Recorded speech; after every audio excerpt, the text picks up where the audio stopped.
Hi மக்களே! நம்ம இன்னைக்கு என்ன பார்க்க போறோம்னா, இட்லி, தோசை, சப்பாத்தின்னு எல்லாத்துக்கும் செஞ்சு சாப்பிடக்கூடிய சைவ குருமா தாங்க எப்படி பண்ணுறது பார்க்க போறோம். அதுக்கு ஃபர்ஸ்ட்டு தேவையான உருளைக்கிழங்கு, காலிஃப்ளவர், பட்டாணி எல்லாத்தையும் வேக வச்சு எடுத்துக்கலாம். அதுக்கப்புறம் நம்ம உருளைக்கிழங்கு வந்து நம்ம இந்த மாதிரி வெட்டிக்கலாம். வெட்டிட்டு நம்ம வந்து ஃபர்ஸ்ட்டு வந்து ஒரு 2 சைஸ் ஆனியன் வந்து எடுத்து வச்சுருக்கிறோம். அதை வந்து எடுத்து போட்டு நல்லா வதக்கி விடுங்க கோல்டன் ஃப்ரையாக வர வரைக்கும். அப்புறம் தக்காளி சேர்த்துக்கலாம்.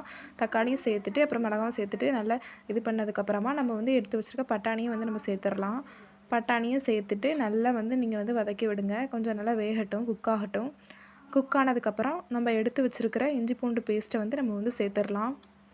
இஞ்சி பூண்டு பேஸ்ட்டையும் சேர்த்துட்டு அதையும் நல்லா பச்சை வாசனை போகிற வரைக்கும் நல்லா வந்து வதக்கி விடுங்க. இந்த அளவுக்கு நல்லா வந்து வதக்கி விட்டிங்க அப்படின்னா தான் பச்சை வாசனை போய் நம்மளுக்கு வந்து டேஸ்ட்டு சூப்பராக இருக்கும். அதுக்கப்புறம் வந்து நம்ம வந்து சிக்கன் பொடி மட்டும் சேர்த்தாலே போதுங்க. டேஸ்ட்டு அட்டகாசமாக இருக்கும். அது கூட வந்து நம்ம வந்து தேங்காய் சேர்த்துக்கலாம். தேங்காய் துருவி அதை வந்து அரைச்சி வச்சுருக்குறோம். அதை வந்து சேர்த்துக்கோங்க சோம்பு சேர்த்து. அப்புறம் அந்த மசாலா கூட நீங்கள் கிளறி விடுங்க அதை சேர்த்து ஒன்றா. அதை நல்லா இந்த அளவு கிளறி விட்டதுக்கப்புறமா நம்மளுக்கு கொஞ்சம் தண்ணி சேர்த்து நம்ம என்ன பண்ணிக்கலாம்னா உப்பு சேர்த்துக்கலாம். உப்பு சேர்த்துட்டு நம்ம வந்து வேக வச்சு எடுத்துருக்கிற உருளைக்கிழங்கையும் வந்து அதில் சேர்த்துடலாங்க. சேர்த்துட்டு அதை நல்லா வந்து கிளறி விடுங்க. நல்லா வெந்து வரட்டும் அது. அப்புறம் அது கூட வந்து நம்ம வந்து காலிஃப்ளவரையும் வந்து சேர்த்துக்கலாங்க.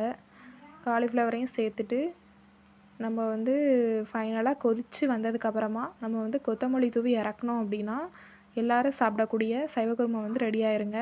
சூப்பராக இருக்கும். கண்டிப்பாக இதை வீட்டில் ட்ரை பண்ணி பார்த்து எப்படின்னு சொல்லி கமெண்ட் செக்ஷனில் கமெண்ட் பண்ணுங்கள். நம்ம சேனலை சப்ஸ்கிரைப் பண்ணாதவங்க மறக்காமல் சப்ஸ்கிரைப் பண்ணிக்கோங்க. அண்ட் லைக் அண்ட் ஷேர் பண்ணிக்கோங்க.